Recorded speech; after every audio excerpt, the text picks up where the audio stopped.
Uh, Let me give our speakers today in order of who's speaking. I will be up here first. Listen if you're speaking so you can remember this. Maybe make a note if you're 80 or 78 or thereabouts, write it down. Frank Nichols is after me. So you're second, Frank. Brittany is third after Frank. Robert Cox is fourth after Brittany. And let me see, Roger Thomas is fifth after Robert. And Neil Smith is sixth. He's after Roger. And okay, now, and then we have Miriam is going to read something from Ken Engelhart, correct? You're after, who was sixth? Neil. You're after Neil. And then our final and most important speaker of the day, because I think he got more years of service, is Dan Roberts. He'd sell a house, serve for a couple of years, sell a house, like that. Okay, and what I'm trying to do is about 5 minutes each, guys. If some of you are a little short, we'll donate our time to Dan. If we're long, then we subtract it from him. We'll try to finish around 1:15. I think I got to put this thing down. I think I can talk loud enough. My service was in the United States Air Force. I graduated from high school in Bedford, Massachusetts, north of Boston, in 1960, and I was 16 years old. I'm still, I think, the only 16-year-old to graduate from that high school. And 4 months later, in November, I joined the Air Force. And I did that because I was just looking for a way to start a career in something. And when I joined, there were two things I wanted to do. I wanted to be a disc jockey on the radio, and I wanted to be a sports reporter, sports writer for a newspaper. Those are the two things that I wanted to do. I went to Lackland Air Force Base, which I believe everybody in the Air Force still goes to for basic training. And at the end of, I think it's about 8 weeks of training, they told me that they wanted me to go to air traffic control radar school at Keesler Air Force Base, Mississippi, but that school was full. So I couldn't go right then, and I just have to wait. So I waited in what they called the grad barracks. I learned how to get out of KP. Every time they tried to get me to pull KP, I'd figure out a way to get out, especially on Sunday. I just went to church. That was always easy. But anyway, 4 weeks later, finally got orders, and three of us received the orders to go to Korea. I think we had a couple of weeks leave. Go to South Korea, go to Seoul. And the three of us were the first three in a new Air Force system code called Radio and Television Broadcasting Specialist. Remember, I wanted to be a disc jockey? When we got to Korea, they asked the three of us, what do you want to be? And I said disc jockey, and the second guy said disc jockey, and the third one said television cameraman, because in Seoul, we had an AFKN TV station. Anyway, I went to work on that radio station. I was from Boston. I had to lose an accent, and it wasn't easy. There was a guy there with me named Ed Graham. He was in the Army, and he was on the radio, except he was very experienced. He was one of the top disc jockeys in Baltimore on WBAL. So he trained me, helped me to learn how to do the job. I knew the music. And in exchange, I picked his music for his show. He kind of taught me how to be a better disc jockey. So I did that for 13 months in Korea. I was at AFKN in Seoul, and then in Osan Air Force Base. Seoul, by the way, was an Army depot. There were about a dozen Air Force guys at an Army depot, so we could dress any way we wanted to. They didn't know what we were supposed to be doing. Anyway, went from Seoul to Osan Air Force Base, and then to Kunsan Air Base. And when the 13 months was over, went back home. I was stationed at ENT Air Force Base in Colorado Springs. And it was NORAD and Air Defense Command headquarters, and still is, except ENT doesn't exist anymore. It's now the headquarters for the United States Olympic Games. And instead, they turned Peterson Field, which was the flight area for ENT Air Force Base, into the Air Force Base. So anyway, I was there, and my job was sports reporter for the newspaper, for the Aerospace Observer. I got to cover Air Force Academy football games. The softball team at that particular base won the Air Force Worldwide Championship. So it was kind of fun. But here are the two things I wanted to do: disc jockey, sports reporter. Um, Ended up doing them both. I worked when I was in the Air Force, and after I got out of the Air Force, I worked part-time at KRDO Radio in Colorado Springs. I worked early mornings and I worked weekends. And I ended up meeting my wife because of that. They sent me with a microphone, asked me if I wanted to go and set up a microphone at a Southern Baptist revival meeting for 2 weeks. So I did that every night at 6 o'clock or whatever, 6 or 7 o'clock, set it up. And in the front row with her family was my wife to be, Cherie. And this was like 57 years ago.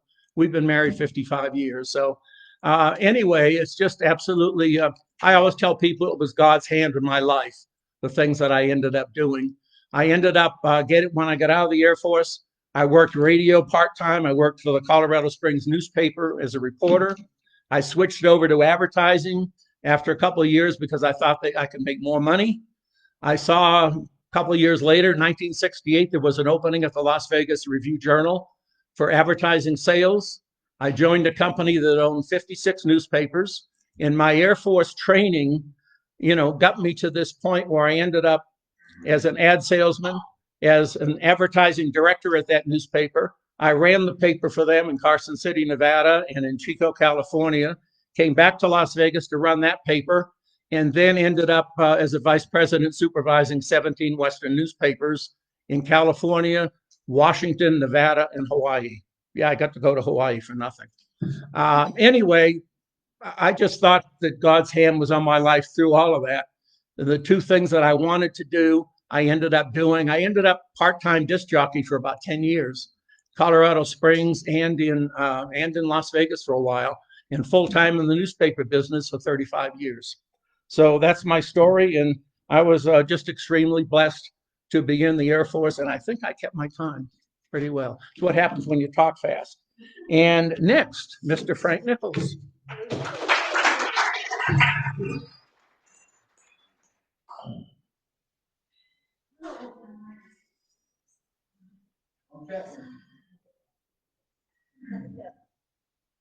We do this.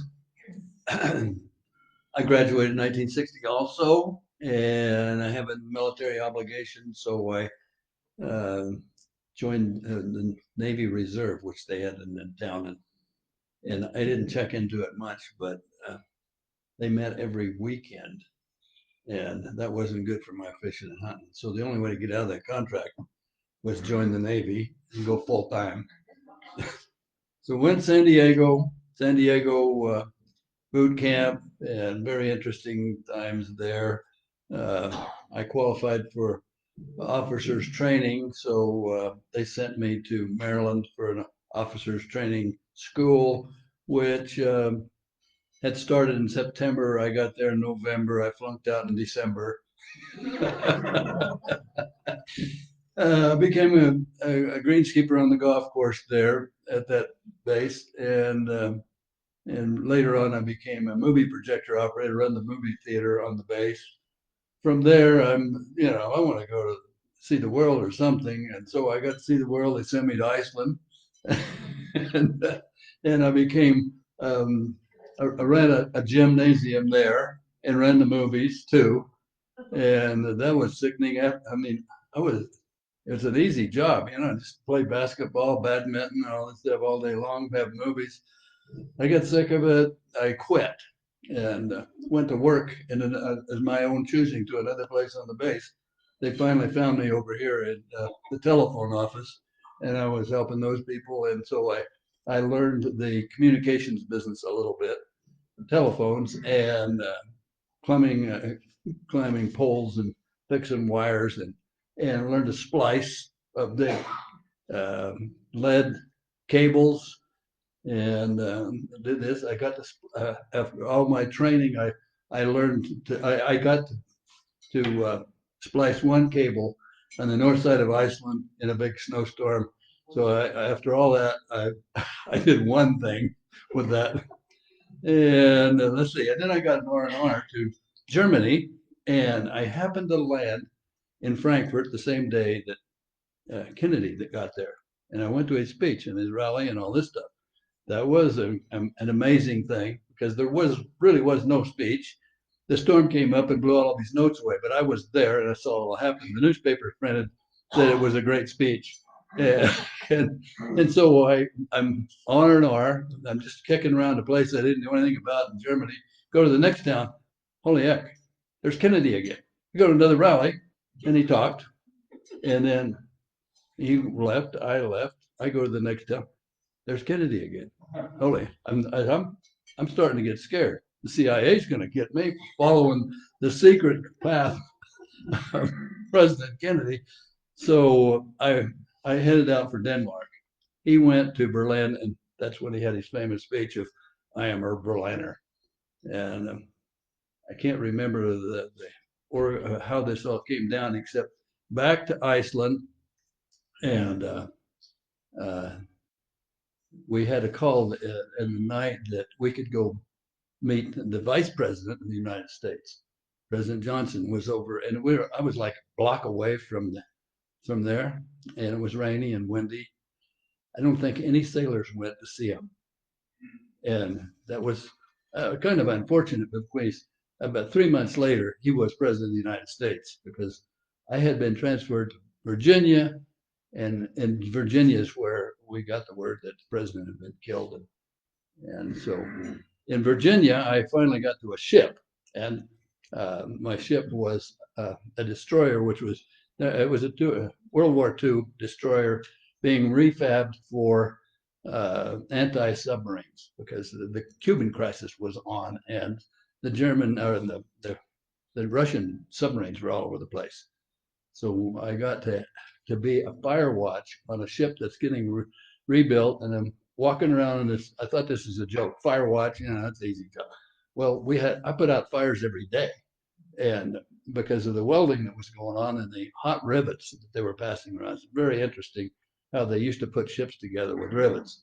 Anyway, I was walking knee deep in asbestos. That's what ships were built out of, and I haven't died from it yet. So I think that. And from there, we got the ship going, and then we head out to sea on a test run, and we got into Cape Hatteras, and that's where the Bermuda Triangle is. And that was an experience. It was the roughest seas that the captain had ever been on, and we were doing rolls with the ship that the maximum would take. From there, we went down to Florida, and then from Florida, we went over to Guantanamo Bay. And there, my job was I was in communications and telephones on the ship. There's a lot of, to learn how to communicate when all the wires are broken and everything else. And anyway, so we got down to Cuba, and I'm on a special troop. The forward observers. I was a forward observer, and you go in the whale boat and you go ashore, and then you crawl up on a hill and you direct a fire for the ship. And that was an experience because the Castro's guys were right there across the fence. We're having a fake war, and lights going on. I mean, booms and all this kind of stuff. I'm up on top of the hill, sleeping it's 110 degrees, but believe me. And the ants biting me, and the lights going off.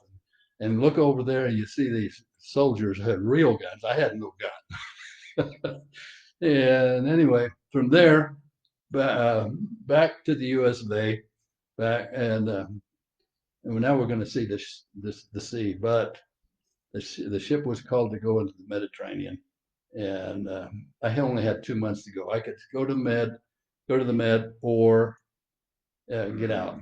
I chose to get out. I was kind of tired of this duty, so I was very happy to get out. And then I got out, and then within 2 months, Vietnam was there. And to this day, I don't know if my ship went to the Med or went to Vietnam. But out of there, I hitchhiked to Cedar City halfway. And How far is halfway? halfway was Casper, Wyoming.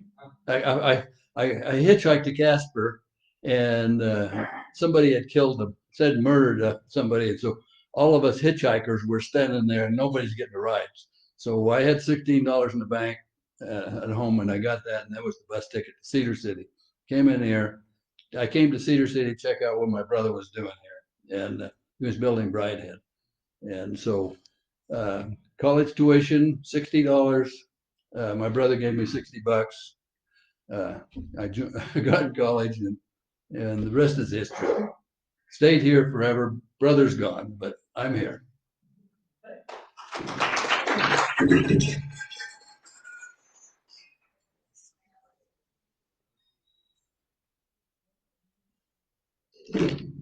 Okay, mine's not going to be anywhere as good as Dave's or Frank's, but right out of high school, in high school I loved math, so I thought I wanted to go to college for accounting. I did accounting and I hated it. I am not an accountant. So I thought, well, what do I do now? I don't really know what I want to do. I had a feeling I wanted to get in healthcare. So I wanted to join the Navy and be a corpsman.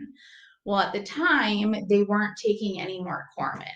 I was like, well, I think it's still a good idea to join the Navy, so I'm going to join the Navy. I said, what jobs do you have? They said Navy diver. I said next. And then they told me that there was a job called operations specialist. And what that pretty much is anywhere from aircraft. So the dark rooms in like some of the movies where it's a cold room, all the radars. It's called CIC, which stands for Combat Information Center. It's where we have all the big TVs. We do anything from submarine warfare, aircraft, ships. And there's a lot of different jobs for OSs. I went to SAR school, which is search and rescue school. Because it's the OS's job. If they have a man overboard, we have to find the man and recover the man, which is the most stressful thing that you'll ever do when you know that someone's life is in your hands. And then also I went to LCAC operations school because I was on an amphibious ship. So my ship had 1,500 sailors, and then when we deployed, we had 1,500 Marines. When the Marines go out on the LCACs, there's no radar, so they speak to combat to get them from the ship to land. And so we're pretty much their eyes and ears of what's going on. I will say that I didn't believe in pirates until I went to the Arabian Gulf and went over by Oman, and they are real. And the smallest little ship will try to take down a huge amphib. So, and then we also did communications there. I was on the fire party, which I loved. It's pretty much like a firefighter out to sea. I actually was more qualified than a lot of the damage control people on the ship. I don't know why, but I loved it. And then after being in for a little while, my CO and XO approached me and asked if I'd be interested in doing the schedule for the ship while we were deployed, which was a huge honor because normally it was officers and I was enlisted. And I said I would. It was a tough job because when you're out to sea, you have a lot of different things going on, everywhere from air operations to what's going on. So what I actually did was planned out the whole day. Because certain things couldn't happen, like radar couldn't be going when we had air operations. And so we would sit in these meetings with all these officers talking about like, no, I need to do this, I need to do ammo unload, or I need to do air ops. So it's kind of back and forth to get all that scheduled. And then it's hard to tell these days, but I was also a command fitness leader for our ship. So I helped try to keep all the sailors within standards to stay in the Navy, because if you fail 3 PRTs, you are taken out, kicked out of the Navy pretty much. So I did 4 years. I was stationed in Virginia. We went to Oman, Greece, Sicily, and Spain. After I would have still been in, but God had a different plan for me, and I met my husband on my ship. And then I did a different service and stayed with him in his remaining 10 years of Navy. And he just retired 2 years ago now, and that's why we moved to Cedar City.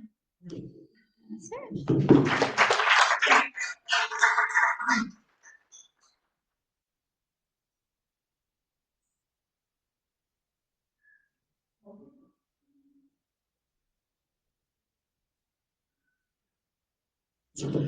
So, excuse me, the military runs pretty deep in my family. I remember being at my one grandfather's knee as a little kid, and he had pulled out.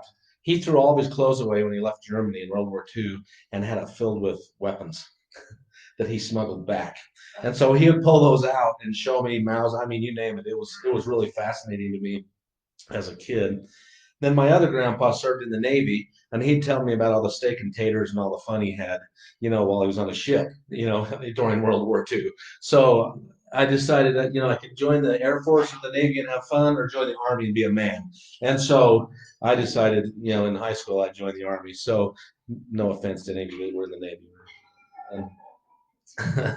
But I joined the Army National Guard actually, and I was still in high school, and so I had done training my junior and then through my senior year. You could do that then, and then went to basic training right out of high school in Fort Sill, Oklahoma. And it's kind of crazy, but one of the reasons I joined was because, growing up in an LDS community, everyone expects you to go on a mission, and I wasn't going to go because they expected me to. So I took some sadistic glee in saying I joined the Army, when they'd ask if I put my papers in and went on a mission. And so that was my ploy. Well, I got to basic training, and the very first day we were there, they split us out by religion. I learned God had a sense of humor real quick. And so Catholics here, Baptists there, whoever, wherever. Those that don't give a blankety blank over there, I was the lone man standing, and they looked at me. You must be a blankety blank Mormon, and I'm like, oh great! I thought I was going to get away from this here, and um, and so my life flashed before my eyes, and I'm like, okay, I've been taught right. My parents should bring honor to their name. I can either deny this and skirt by, or admit it, and I've got to live it. And so I admitted. Of course, I had to raise my hands, and they asked me if I was praying to God, and asked me if I had horns and how many wives I had. You name it. Which, being the stubborn personality, made me more stubborn for what I believed. And so I, I started to really look at what I believed and why I believed it, instead of why my parents believed and why they believed it, and really gained, the belief that I have through that experience. And I'm so grateful. I thank God for that experience in the military. Well, again, being a little bit devious, I started to take guys to church because we could get out for 3 hours, and the rest of the guys only had 1 hour. And we got to go off the training part of base over to the non-training part of base. So there's PXs and stuff you can sneak into. And anyway, that was my devious ploy. But through the process, helped teach these other guys the gospel as I believed in it, and gained that fiery testimony. And one thing about the National Guard is you can get a deferment and go on a mission. So I came over for Christmas. I went and put my papers in, and no one knew. It was totally top secret. And I get out of basic training, and, well, what are you doing now? And I'm like, I'm going on a mission. And anyway, that's part of my experience, and I did that. And when I got back, I spent 14 years in the Triple Deuce, and what an honor that is. It has a huge legacy of family and belief in God. The 213th, I don't know if you've ever read about the miracle of Cap Young. It's phenomenal. When I served, we got activated to go to Iraq. My brother was my gunner. I was a gun chief. Um, and we didn't actually make it to the sandbox because they got into Baghdad so fast. And so we got reassigned and to a different mission here in the States.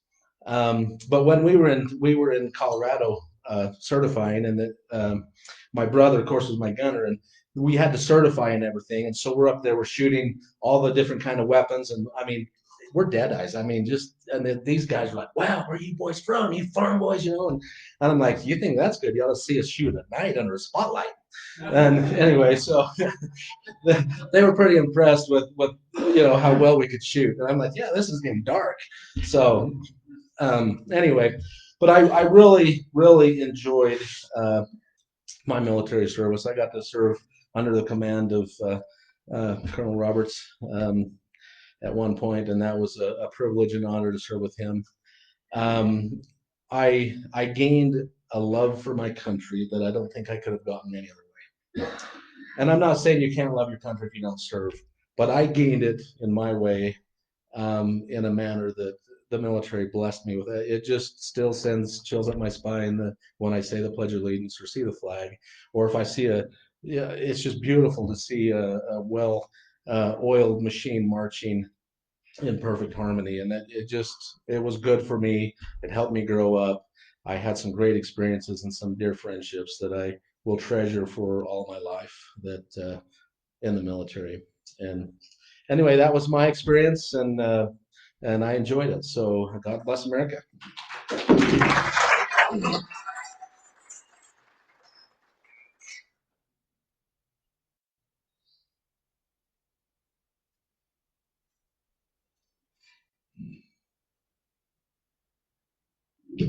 Wow, very cool, Robert. Thanks. So those who don't know me, Roger Thomas, I have served in both the Navy and in the Air Force. So it was a few days before my 18th birthday is when I signed the papers to ship out in the Navy, because my granddad was in the Navy, and my grandma was in the Navy. My uncle was in the Navy. So I kind of felt that was my thing to do. So shipped out, joined, thinking I was going to head overseas, but instead, apparently I scored a little too high on the testing, and they made me a Navy nuke, which means 2 years of school. After 2 years of school, I guess I did so well that they decided they wanted me to instruct, so I stayed stateside and taught nuclear power instruction for another 2 years. And afterwards, thank goodness, I got to go onto a ship, and I went on to USS Enterprise, and there I served out my time as a petty officer first class is when I left, which would be E6. I was selected for chief, but I was done. I wanted out. So I got out, and I guess it was a couple years, maybe 2, maybe 3 years later, I really started missing the professionalism of a modern military person. The quality of person who serves their country is at an all-time high. It's truly amazing, kind of echoing what Robert was touching on. Yes, there are some people who are jerks, I guess, for a polite way to say it. But all in all, to think about, these are men and women who have signed on the dotted line that says, if freedom calls, I'm there. And not only am I there, but I'm willing to put my life on the line willingly to defend the principles of our nation. Those people are amazing people. And I miss that. And I miss being around them. So fast forward a few years later, I went to college, had my degree, was doing well. I was up in Colorado Springs, and the brand new Space Command, it was really Space Cadre in the Air Force. They were growing and they were looking for people. And I knew some folks who were serving, and they said, hey, Roger, would you mind? I'm like, I don't really want to. I did my time. Thank you very much.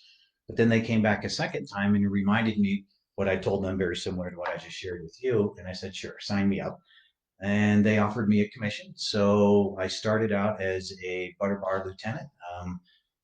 Really enjoyed the Air Force and enjoyed being a part of the officer cadre. Not that I didn't enjoy being enlisted in the Navy. They were both great, different experiences. But I got to see again the professional military person. This time I was in the reserve, so I was in home building, I was in construction, I was doing all of those things. And once a month, I went for a long weekend. The way it worked is it would be 4 days. I went to Colorado Springs, and I was command and control for space vehicles. So imagine satellites. There's a lot of military assets in orbit. And once every so often, you have to uplink to them just to check out and make sure things are going well, maybe do some adjustments. So that's what I did for a number of years. Very cool. I was involved in a project. This is all D class now, over in what was the second Desert Storm, Desert Shield, Desert whatever, shock and awe. We discovered that our space assets could pick up the afterburners of the Scud missiles. So we were able to give our troops on the ground ample warning of launch and anticipated trajectory. So then our troops could get out of harm's way and dodge the bullet, literally, and move on to take the day. So that was really exciting to be a part of that. And lastly, I retired last year.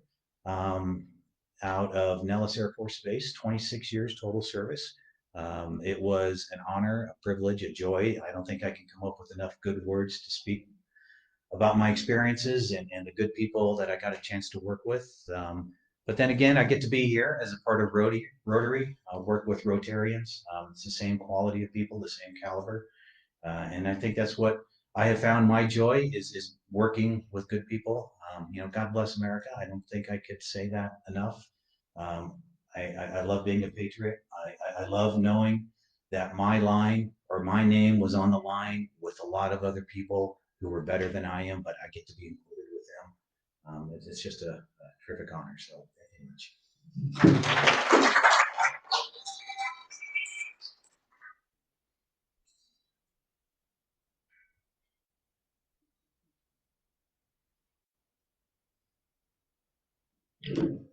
So in June of 1963, I joined the California National Guard. And the Armory was in Torrance, California, and the MOS was Combat Engineer. In August, we went up for basic to Fort Ord. And then in October, I flew for the first time with a duffel bag between my knees and crammed onto a military aircraft to Fort Leonard Wood, Missouri. It was a good place to be. When we were training in one day in November, we were at landmine warfare and trying not to set off the landmine when all of a sudden they stopped the training and they told us to take a break, which was strange. We had just had lunch and they didn't tell us anything. We sat underneath the canopy for about 2 hours and then they just marched us back to the barracks. The day room was closed, all the radios were gone, everything was just shut down. No outside communication, couldn't use the phones or anything. So we don't know what's going on, but we didn't look a gift horse in the mouth. I mean, you're just playing cards and talking and writing letters home or that kind of stuff. And the next morning they told us at breakfast to dress in our Class A greens, and they marched us out with, imagine this huge, huge parade ground that must have held 10,000 people. And I'm standing there and, way at the back like a E1 would be. And I hear allegiance to Commander-in-Chief Lyndon Johnson. And I thought, hey, did you hear that? Did you hear that? And half the people heard it, half the people didn't. So afterwards, they marched us back and they opened up the day room. And then we found out that the day before, about the time they stopped our training, that President Kennedy was assassinated.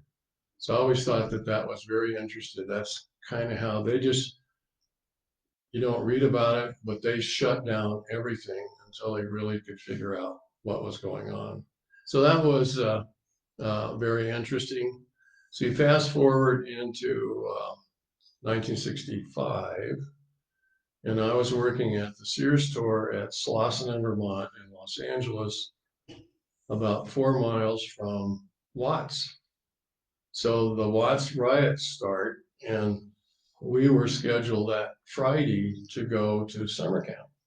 And so we did 2 or 3 things. I knew I was going to leave, so I bought Margarita 22.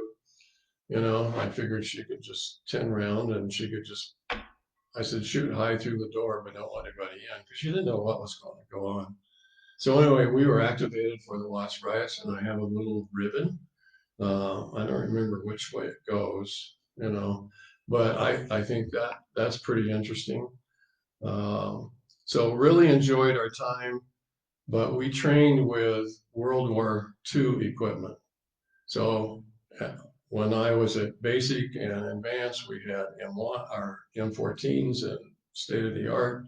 We get back to the armory, we have M1s, and that's what we use. So Vietnam was heating up, and they activated the National Guard unit in Burbank, and they gave them about 3 weeks training, and they sent them over, and they just got casualty rates about 40%. It was pretty bad.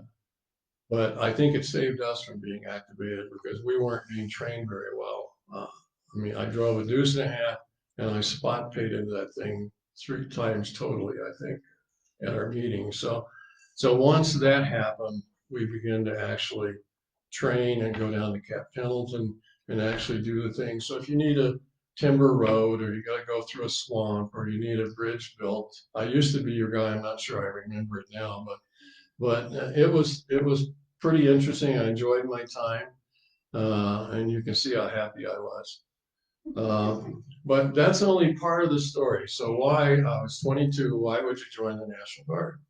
We have to go back to September of '61 when I met Marguerite, and I knew her brothers and sisters, or most of them. And we dated for 3 or 4 months, and then I stopped dating her. And then the spring of '62 was a lousy time in my life. I tore my rotator cuff, so my baseball career was ended and everything. And I missed her more and more every day. So one day I picked up the phone and I said, I called her and I said, you know, I'm really sorry. I said, I'd really like to see you some more. And she said, I'm moving to Tulsa tomorrow. So Tulsa, Oklahoma from Southern California. So I didn't know what to do. I had friends who were girlfriends with her who I used as my spies. And so I knew her address, I knew her phone number, I knew that. So I wrote a letter or two. I called a couple of times and I didn't know what to do. So now, why would you join the California National Guard and whatever? Now I had to do something, right? So what I did was I researched where you would go if you joined this unit or that unit or whatever. Fort Leonard Wood is by bus only 5 or 6 hours from Tulsa, Oklahoma. So that's why I picked that unit, right? So now you roll forward, but as fate would have it, she came on a visit on around the 1st or 2nd of August in '63, and I was leaving around the 17th or 18th. And so we got together, and that's all it took, and we got engaged during that time. So I was able to spend Thanksgiving because her folks drove up and brought me back to Tulsa, and then we spent Christmas together, and then we got out. A year later, we got married. So that's how I wound up at Fort Leonard Wood, Missouri. And I, like everybody else, I love my country, and if you want to read this afterwards, it's the oath that you would take as you sign up and as you protect this wonderful country. Thank you.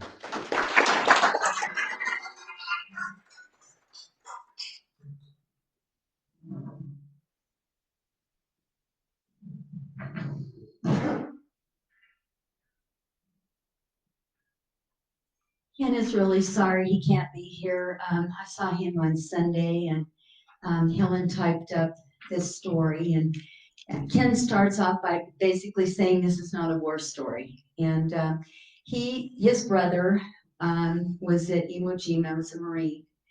And so he always feels like when you talk about his service, that it doesn't measure up. And I told him that it takes everybody, to make an Army and Navy and Air Force or whatever, and that his contributions truly were wonderful. He was notified by the draft board the 7th year that he was actually teaching in rural 1 and 2 room schools. And he was told he needed to report for physical examination, and he said he was scared to death. His fears were soon validated when a friend that he visited with on the bus after having his physical was returned home in a box 3 months later. So he immediately went to the local recruiters and volunteered for 4 years in the Air Force. After completing basic training, he was happy to be assigned to Moody Air Force Base in Valdosta, Georgia, where he worked in the education office. Emphasis was on off-duty education, including counseling, testing, correspondence courses with the United States Air Force Institute, and college-level courses taught by professors from Florida State University.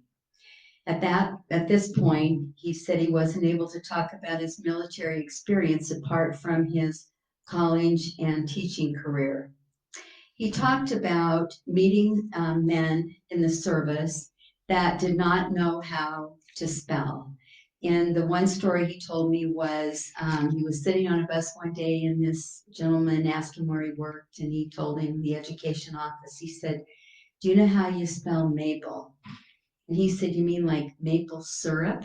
He said, "No, Mabel, my mom." He said, "I don't know how to spell her name." So Ken said right there, he said, "I feel like I'm definitely going to do some good with my service." When he volunteered, he only had 2 years of college. Many times, he said they were able to offer courses that he was personally interested in. And after 2 years, he reached the point where he finished a BS in education and administration. A program at the time known as Operation Bootstrap granted applicants TDY for 6 months to complete a degree. Upon returning to the base, he only had 13 or 14 months remaining on his enlistment. He was assigned to the Air Force Base in Iceland. He was in the education office with the same responsibilities as before. Then someone approached him and said, "Would you like to apply to work in the theater for some extra work?" And they said, "Do you have theater experience?" And Ken said, "Yes, I do." So he was basically hired to manage the base theater during the evenings, which included hiring, banking, bookkeeping, and tax reporting. But he said what he didn't tell him was his theater experience was cleaning a theater. So he said he never owned up to that. Returning to the U.S., having only 3 or 4 months left on his enlistment, he was granted a 3-month early release to pursue his master's degree. In the future years, when people, would ask him, what did he fly, because they assumed he was a pilot, he responded, "I flew a desk." So anyway, Ken and Helen are doing very well. They're isolated. So if any of you ever get a chance to give them a call, drop by a loaf of banana bread or something like that, I know they greatly appreciate it. So.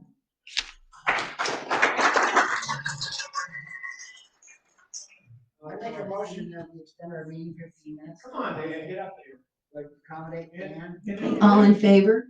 Aye. And leave your money on the table and I'll get it after you listen.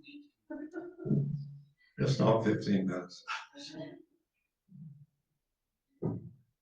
In Japan, the sergeant of arms, okay, Okay, you need to be fined $5, okay, by the way, I don't find myself. don't you?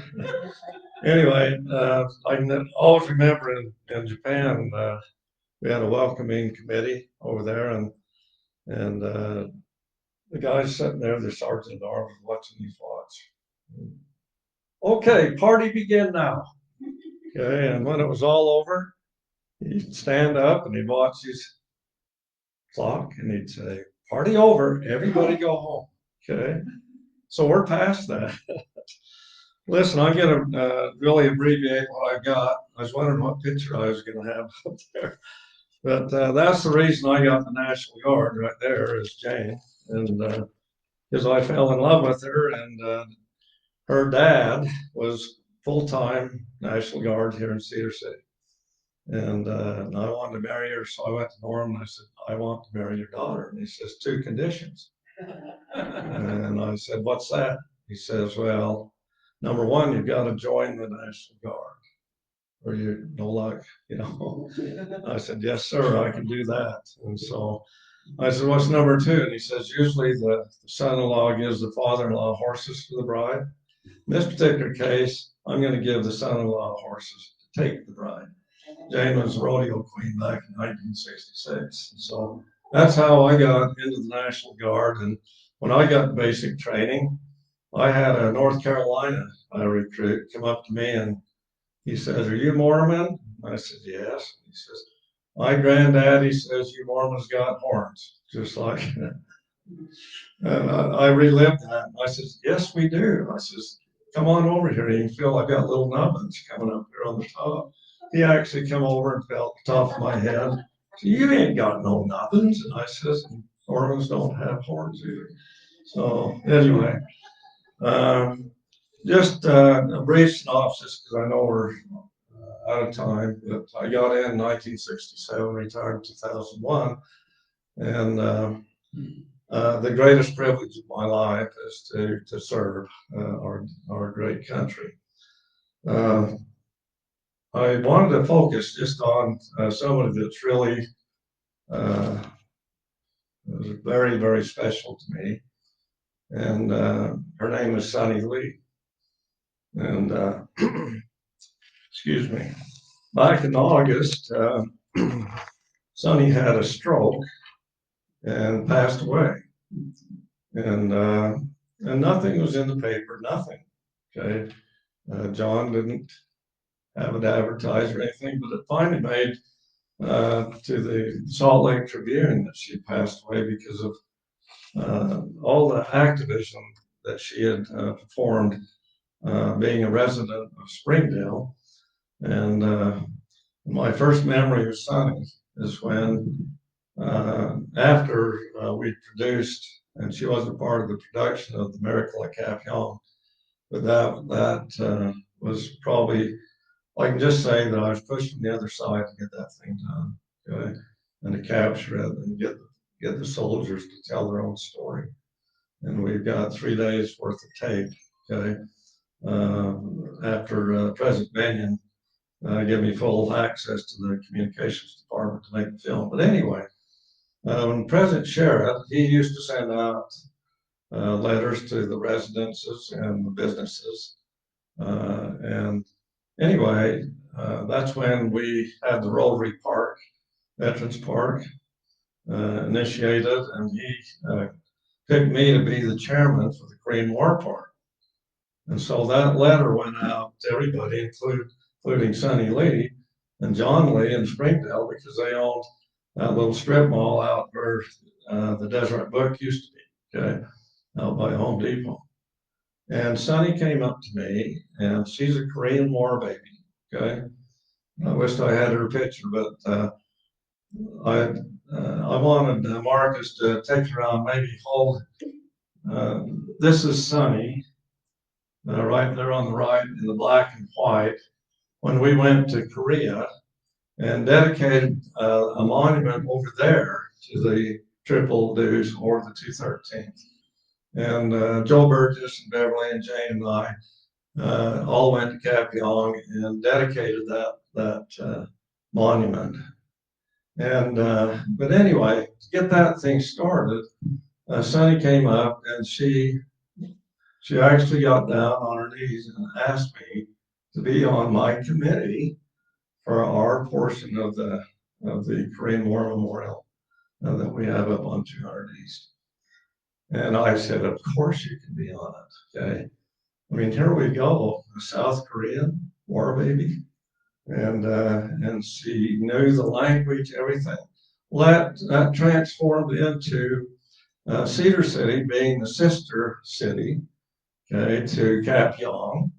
And we invited them over in 2008 to dedicate our monument here. And then they invited us back over to do this monument, which is a solid granite, black granite story of the miracle of Capion that you read on our own memorial in Cedar. And so anyway, what a special, special woman she was. She had a stroke in the middle of the night. She got up and went to her sink, and Sunny was fighting cancer for a couple of years. And then she had a stroke, and she just collapsed in front of her kitchen sink. And so they kept her on life support for a little while, but she passed away. And August was a tough month for me. I had 6 people really close to me pass away in a week. Okay, one a day, including my brother-in-law. And it was just It was really, your mind goes numb, okay? Okay, I just wanted to let you know some of the highlights of Sunny Lake. And most people don't know these things, and so I got to get out my over 70s guys. Okay? Not quite 80 yet. My eyes got better.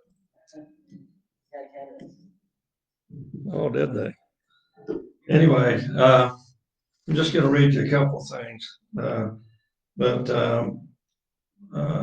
article was activists ensured that Utah remembered the Korean War. Sunny Lee, who from her home in Springdale worked with the South Korean government to celebrate American soldiers who fought in what was called the Forgotten War, died Friday at the Dixie Medical Center. She was 67.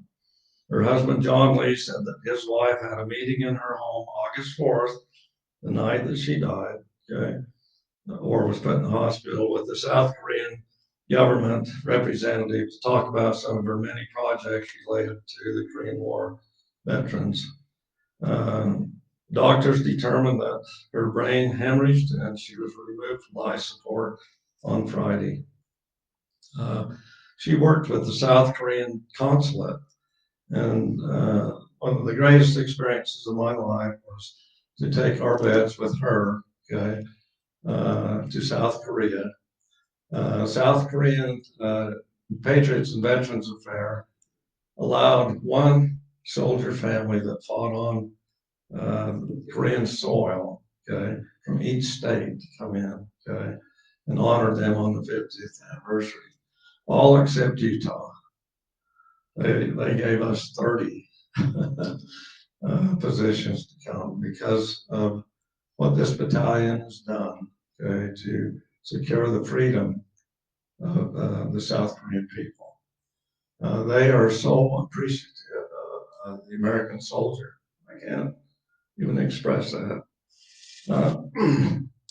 I'll just get down to the fact that she kept the thing going. Okay, her influence in Utah and throughout the nation. She was actually on CBS, and they followed her to Korea, and she has worked her whole life in honoring what the UN force, and particularly our state and this 213th Field Artillery Battalion has done for the freedom of South Korean people. She called me her big brother.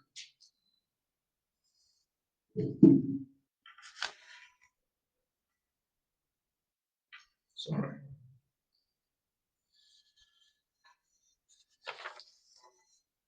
I think I've ran out of time, but she was my little sister, my little Korean sister.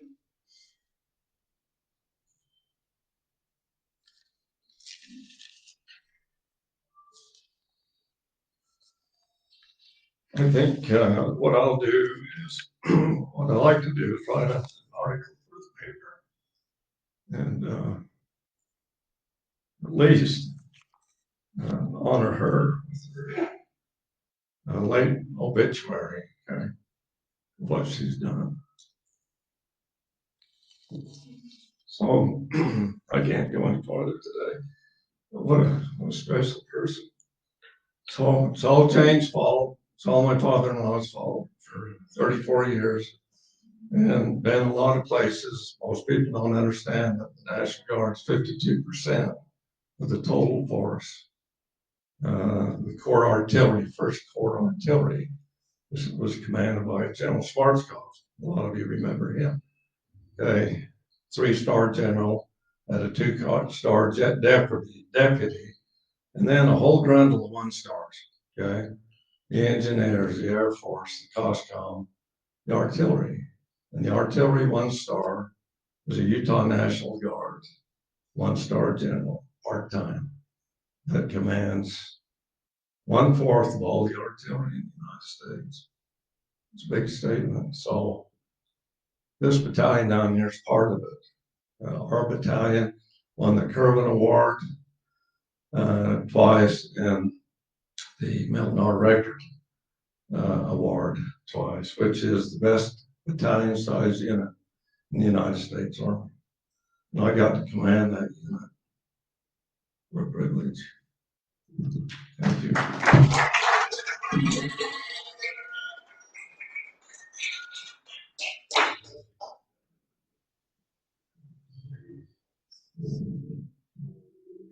That was a wonderful program. I am humbled when I hear all of your stories and so grateful for your service. So it makes Rotary even stronger to have this kind of patriotism in our organization. So round of applause for everyone again.